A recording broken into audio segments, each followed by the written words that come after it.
What have you been monitoring, and what's going on with Texas as it relates to these hostile threats? The topic of that first hearing that we discussed was about land, the acquisition of land by hostile foreign orgs, let's just say the CCP, but there are others as well.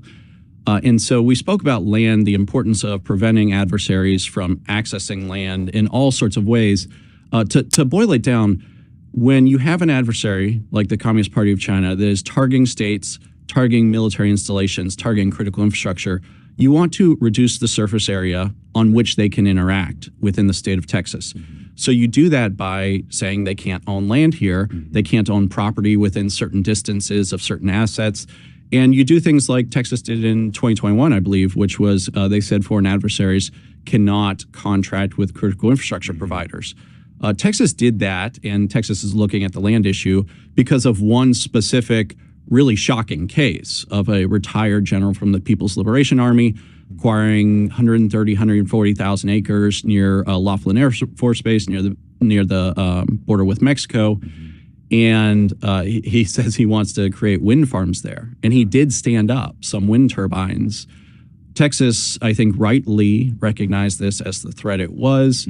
We can't have generals from an adversary military plugging into the energy grid in Texas.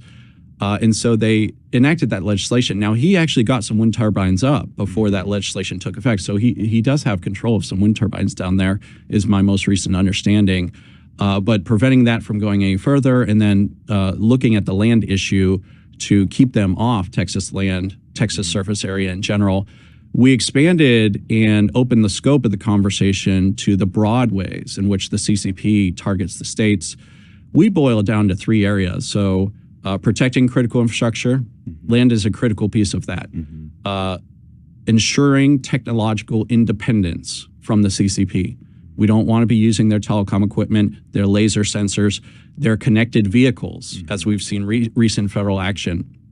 And then, of course, shutting down influence operations, where we're working, very hard on topics on that across states. So those are the three buckets we discussed, and we discussed how China is specifically targeting the states because they consider the states to be the soft underbelly of American governance.